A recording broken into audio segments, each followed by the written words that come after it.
Without any further ado, please help me in welcoming our next speaker, Katie Robbert, co-founder and CEO of Brain Trust Insights.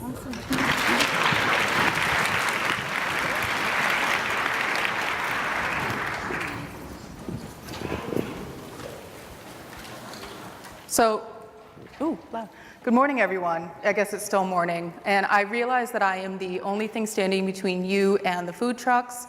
So I will try to keep this concise, succinct, and hopefully somewhat entertaining. So as Amanda said, I am Katie Robbert. And that's my Twitter handle so that you can tag me in all of the unflattering and awkward pictures you're probably about to take. That's fine. I'm OK with it. Your first question might be, will the slides be available? The answer is yes. At this URL, willtheslidesbeavailable.com, and it will redirect you to the slides that are available.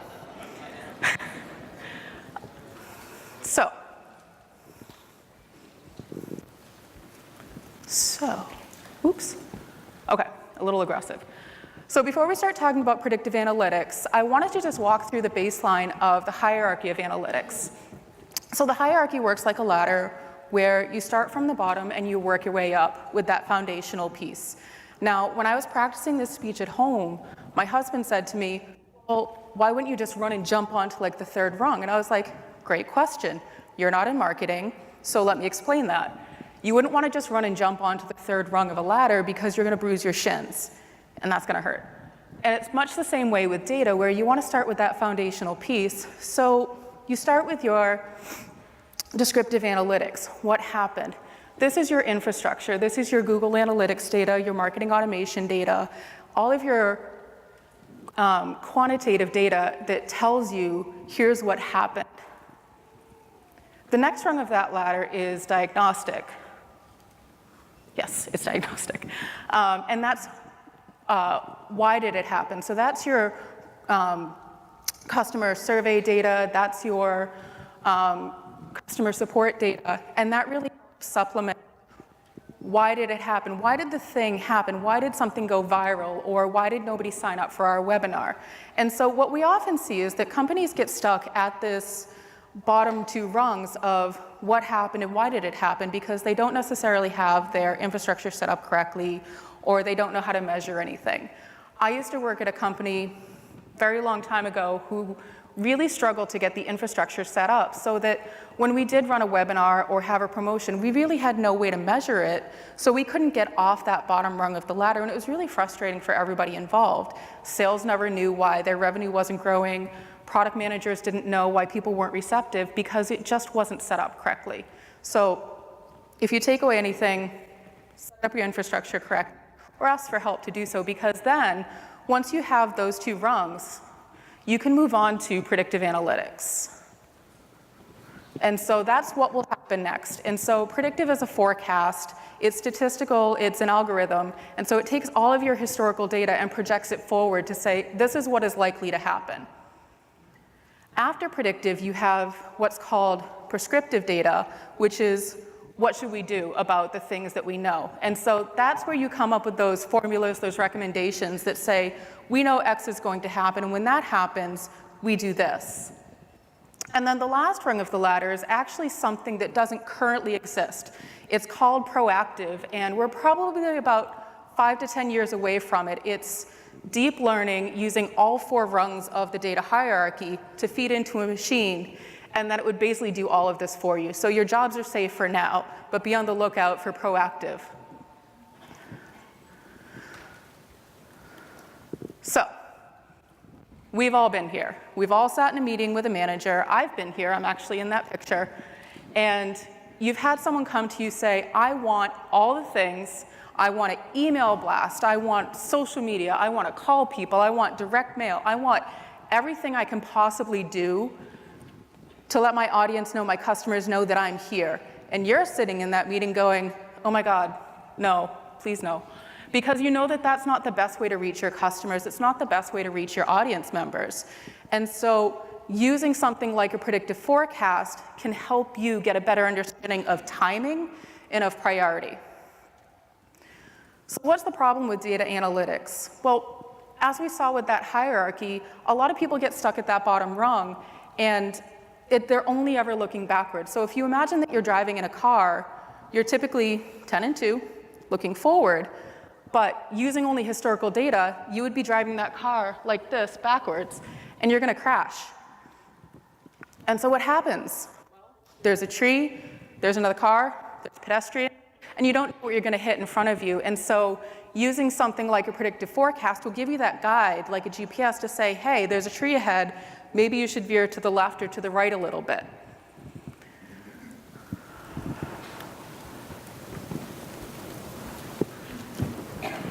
So again, preventing that crash, it's using that foundational data. You need to know what happened. You need to know why it happened before you can even get to that predictive forecast. But once you get to that predictive forecast, then you know, okay, here's the plan that I can put in place. So we use predictive analytics every single day in our lives, maybe without even realizing that it's the same type of forecasting that you would use in marketing. So think about a weather forecast. If you're like me, then maybe you obsessively check the weather every day, every hour, even down to the minute, while I'm sitting looking outside my window saying, well, it looks like it's sunny. The weather forecast says it's sunny, but is it really sunny?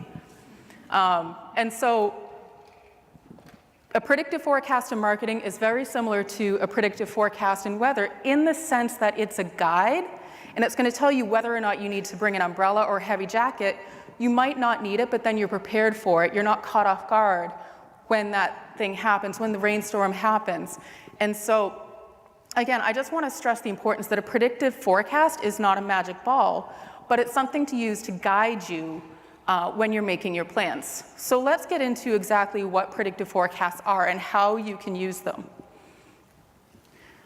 So a predictive forecast answers two very important questions to marketers: why and when. The two different types of models that you would be using are key driver analysis. That's your why. So it takes a series of variables that are behavioral, like think about driving a car.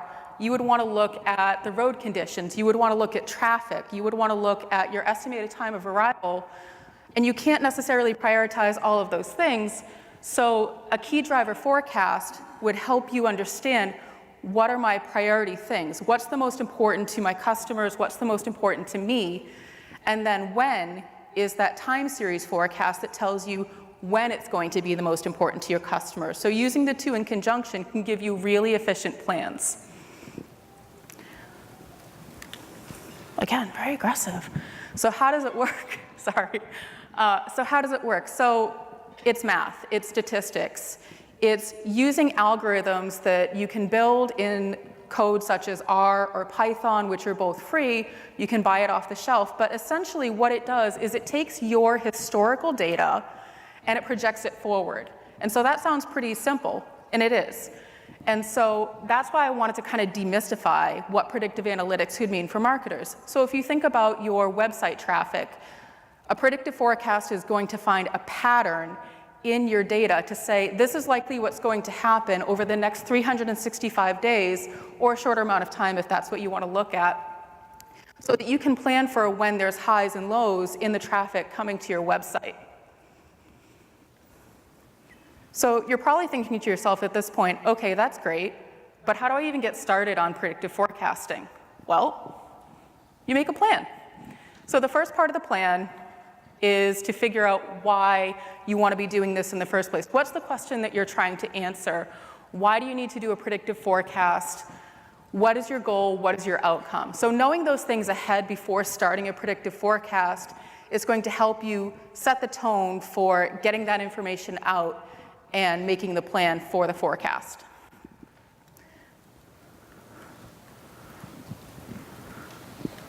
Whoops, that's fine.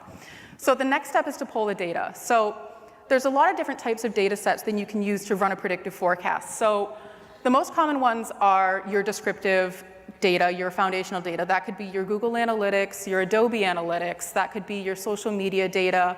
That could be your SEO data. And then if you don't have access to that information or just aren't sure where to start, then you can also start with something free called Google Trends.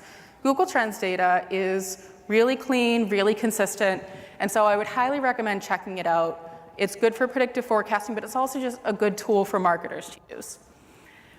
And so the next step, once you've pulled your data, you need to prepare it. So maybe it comes out as a text file, you need to convert it to a CSV, those types of things. So making sure that the data is clean and compatible with the predictive scripts that you run will just make the whole process go a little bit smoother. So then the next step is to pick and predict, is to pick. And so you can use a key driver analysis to understand which variables are the highest priority. So think about, if you've ever run a customer survey, you might have one of those big Likert scales, so the 0 to 5, or rank this thing, or the not at all to extremely, and then have a series of questions or opinions that you want your customers to rank order for you. A key driver analysis will take data like that, your opinion and behavioral data, and help you get a better understanding of what's the most important thing, what's the priority to your customers. And so maybe it's they want the highest number of retweets. Okay, you take that information and you can put it into a time series analysis forecast and then find out when retweets are likely to happen based on historical data. And then you can run your prediction. I forgot it went ahead a slide. So then you run your prediction, you run it into your algorithm, and again, you can buy something off the shelf. Unfortunately, right now, predictive forecasting off the shelf is really most convenient for an enterprise level company. It's very expensive. And so some of the other options are to build an algorithm, a program called R Studio, which is free, open source, or Python. Those are the two most common languages that people are using right now to build predictive forecasts. Or the other option is to hire an agency to run the forecast for you. So skipped over the plan. Don't skip the plan. Make a plan. So once you have your forecast, you want to make a plan. And so again, that ties back to your outcomes. And so you would want to build the plan around something that's measurable. Maybe that means you need to adjust your infrastructure so that you can measure the efforts that you're putting out there based on this predictive forecast.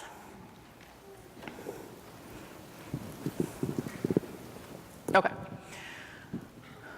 Almost every company goes through highs and lows in terms of busier times and slower times.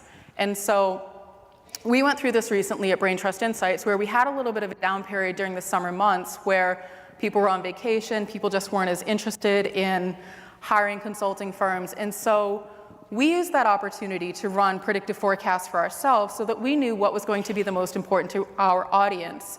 And so as a marketer, you're probably tasked with creating content, creating social posts, and then once you get slammed, you're in the middle of crisis comms or some other emergency, you don't have time to think about those things. So using those downtimes to create that information is probably what you're doing, but if you had predictive forecasting to say, okay, I know 3 months from now the topics that my audience are going to be caring about and the timing, you could be writing that exact content, answering those questions that they're going to be having.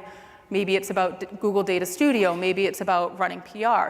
You can create that content and bank it so that when you're busy, when you're at a conference, you can be just scheduling it, maybe tweaking it a little bit, and then you don't have to worry about it. Sort of that set it and forget it. Oops. So this is an example of a predictive forecast that we actually ran and used. And so what we did was we took Google Trends data of people looking for how to set up their out-of-office message.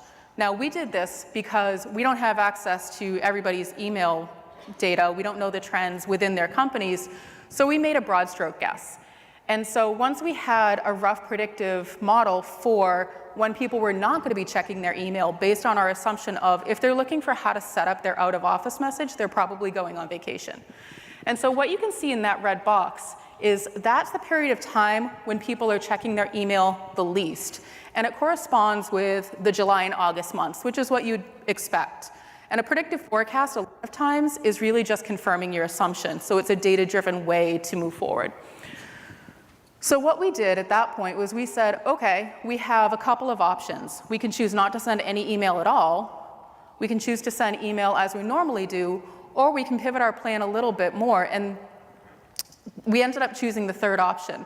So we decided that even though people were least likely to be reading their email during the time period, we were still going to be sending something out, but we would be reducing the amount of content in the email to about 25% so that it was a little bit more efficient, but we were still getting in front of the people that we cared about the most. And if you receive our newsletter, then you got what we called the worst performing newsletter of the year. We thought it was funny. But we actually got some pretty good feedback on it because what we managed to do was cut through the noise because other people had chosen to not send email at all based on the assumption that nobody would be reading their email. Now, if you're looking to take pictures during this session, the next couple of slides are the ones that you'll want to take pictures of. So you're probably wondering, that's great, July's already happened, what can we do moving forward? So we took the same predictive model and ran it forward for the next 365 days. So this model actually runs through August of next year. So the way that you read a chart like this predictive forecast, is you have your median in the middle when things are pretty stable. And when you have your highs, that's when people are most likely to read their email. And then the lows are when people are least likely to be reading. So you have the dates called out of when people aren't necessarily going to be reading their email. So that gives you the opportunity to make some decisions around how you want to move forward with that, whether you want to maybe not send email or make sure you're not sending major announcements during those time periods. And so what you have here are the times when people are checking their emails the most. So this is when you would want to have those big announcements or those big offers or making sure that you're putting all of your effort into these particular time periods. And then I made it super easy for you.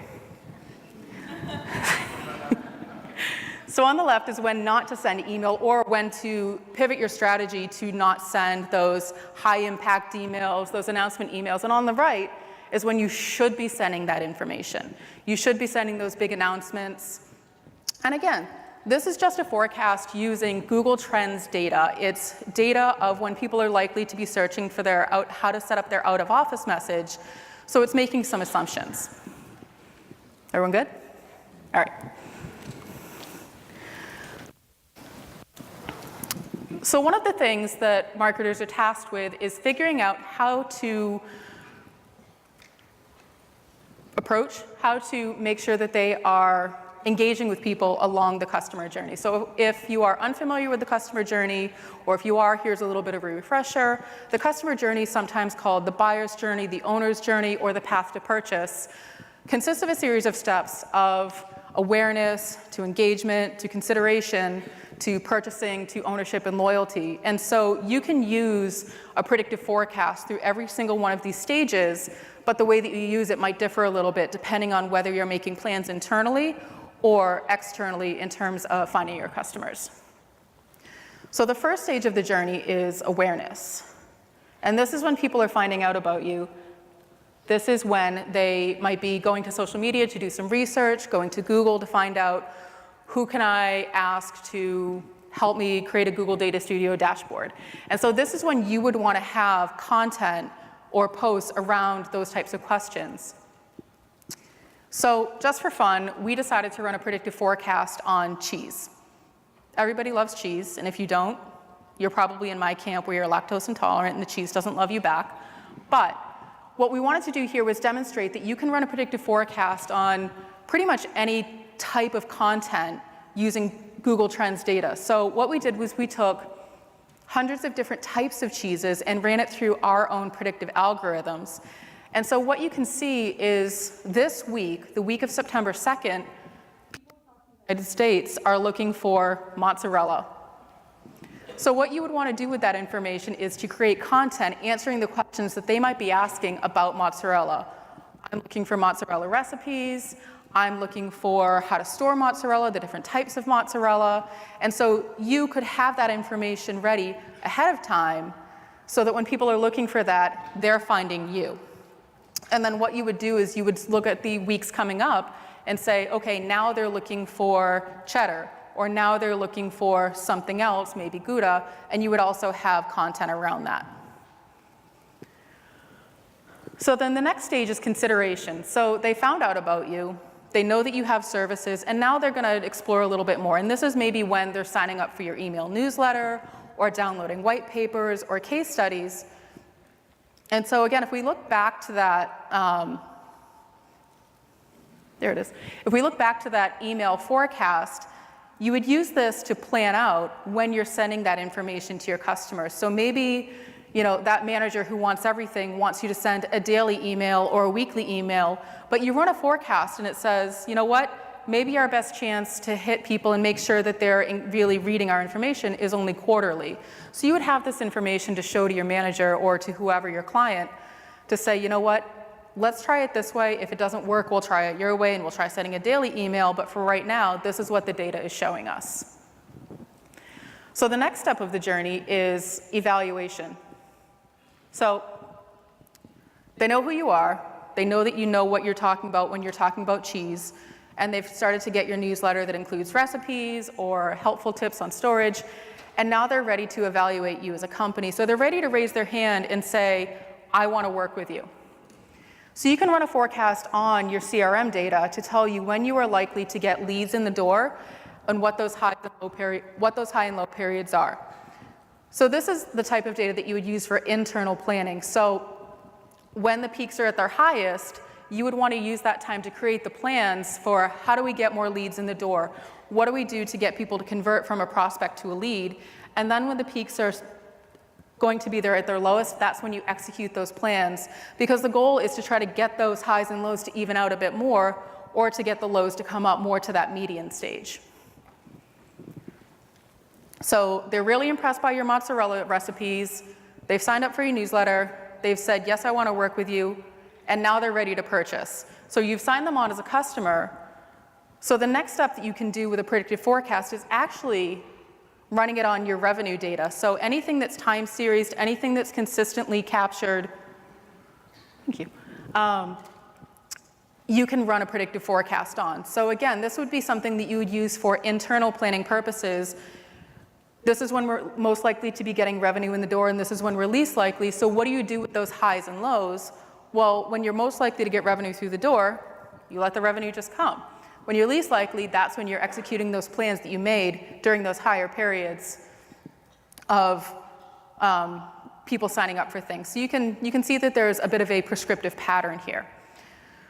So once they're a customer, they have some ownership over the thing that you've sold to them, and maybe they're going to have some customer support questions. So again, for internal planning purposes, you can run a predictive forecast on the call volume that you might be getting to your customer support team. Now, think about a company like AAA. They're getting calls 24/7, 365 days a year. They would use a forecast like this to say, all right, we know the seasonality. These are the patterns of when we're going to get the highest amount of calls, so we probably shouldn't be doing any major system upgrades in these periods of time. We should be making sure that during the high points, everybody has the same knowledge base, that they're up to date on all of the policies and everything. So again, for internal planning purposes, and when the call volumes are lower, that's when you run trainings, that's when people go on vacation, that's when you run those major system upgrades. So then the next step in the journey is loyalty. And so this is when you want customers to continue to come back, to become repeat customers.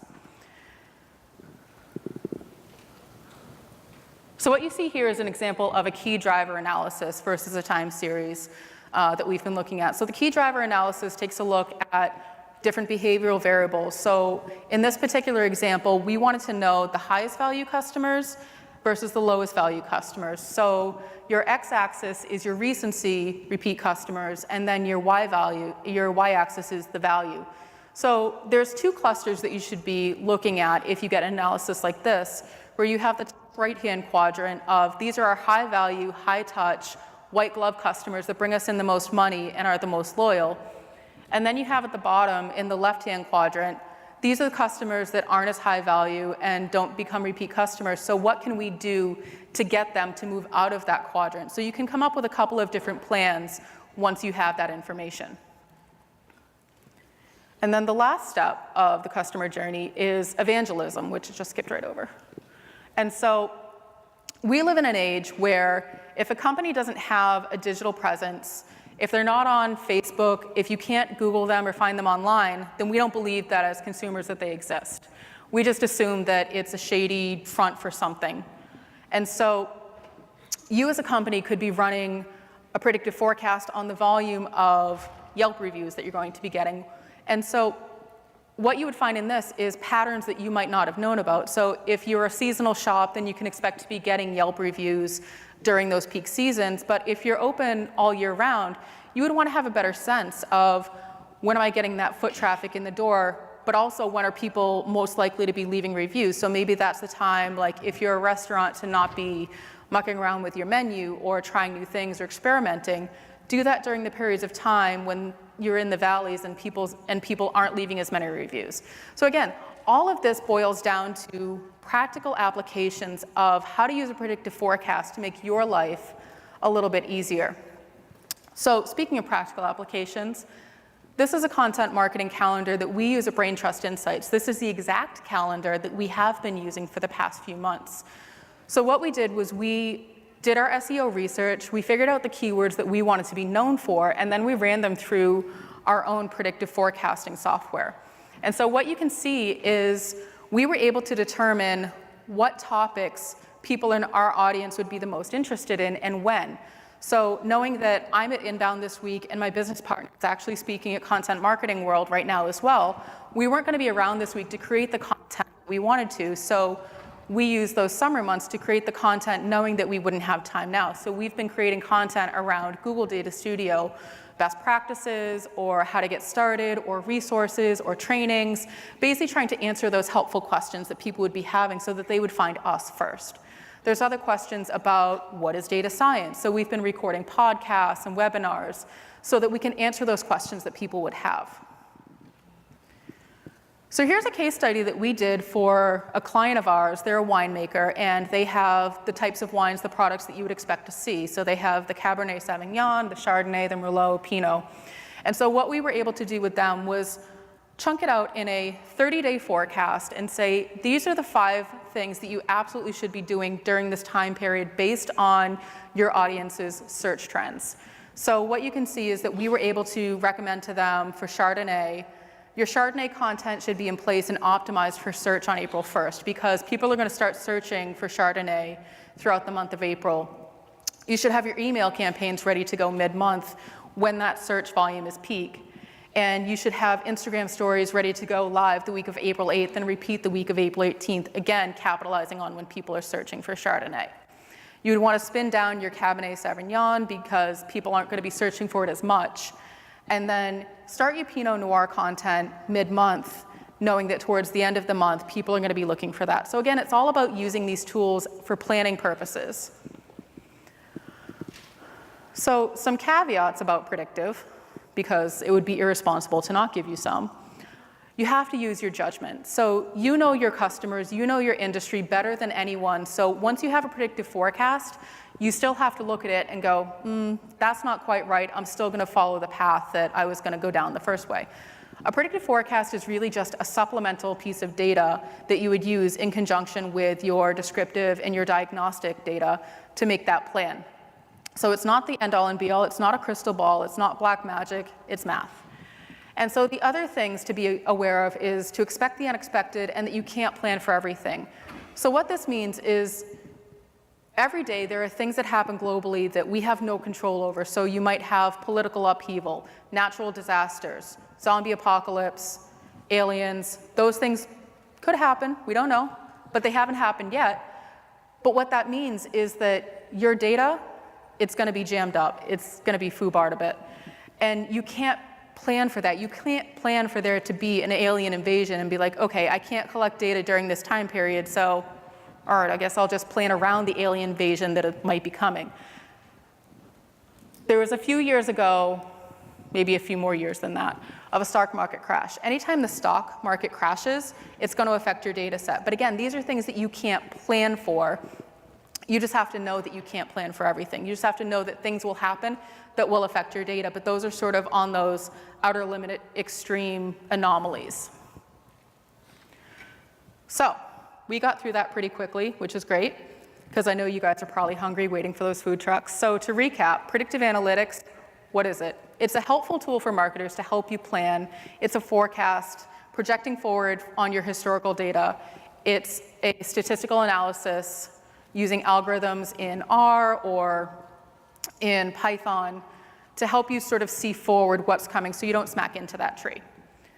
What it isn't, It's not a crystal ball. It's not the end-all be-all answer to everything that you want to know. It's a guide. And when to use it?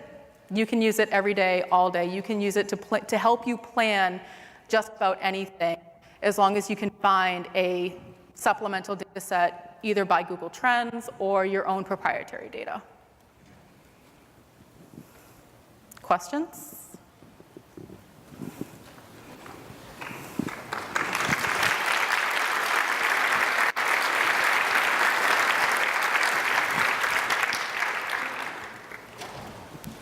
I have a question.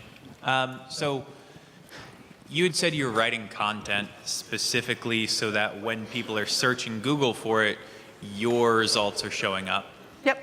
Are you posting that content weeks or a month in advance so that Google is ranking that content towards the top? Yep, so we do it two ways. So we tend to create multiple pieces of content, maybe one or two, depending on bandwidth, around that particular topic. So we might schedule one a little bit earlier to get those SEO rankings, and then we might schedule one a lot closer to the time when it's supposed to be that higher peak. I have a question as well. Hi, Katie.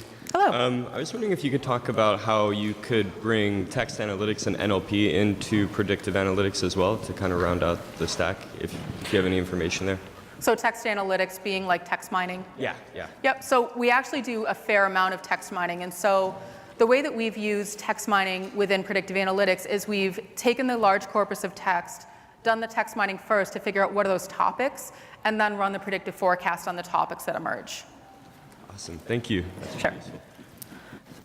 When you guys are creating these algorithms and in R and Python, are you running multiple regressions, or what is it that you're using to create your initial algorithm? Yep, we're using regression analysis to do the predictive forecasting, and it's evolved quite a bit over the past 6 months or so since we've been writing it, but we did start with regression analysis. I couldn't tell you specifically what it is today, but it does include the regressions. Okay, thank you. Sure. Follow on from that, does it give you the difference in whether something is correct but statistically insignificant? Did you get that out of the data from doing? So the question was, do we get the statistical significance out of the data when we run the predictive forecast? And the answer is, I honestly don't know. I would need to look into it, but the way that I've used it is to basically do that time series forecast and sort of project forward. In terms of the correctness, it's sort of like that weather forecast of you don't know if it's true until it actually happens, because it's using historical data. And when you do straightforward regression analysis, Oh, yes.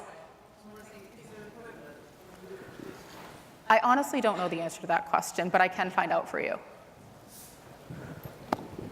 Other questions?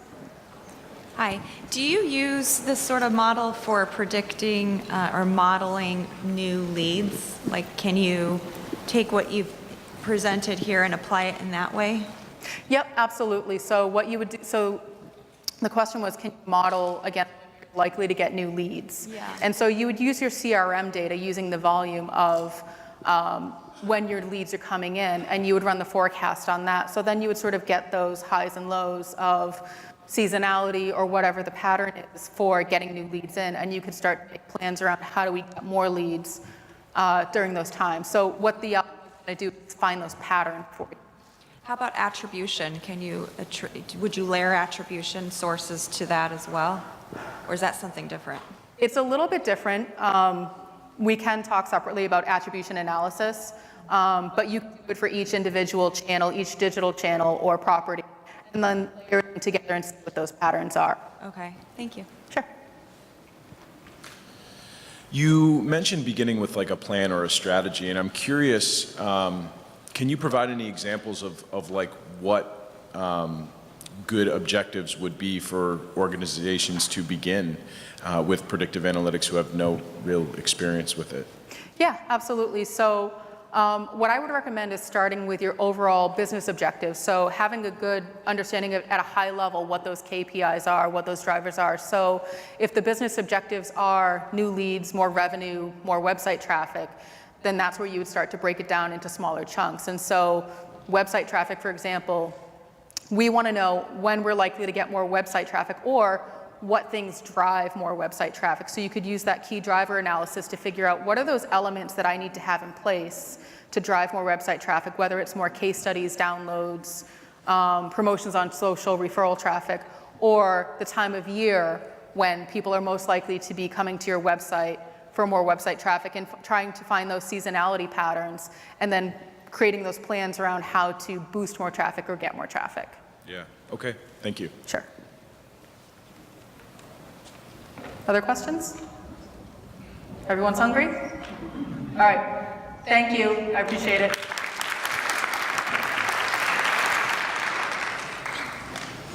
Want help solving your company's data, analytics, and digital marketing problems? Visit trustinsights.ai today and let us know how we can help you.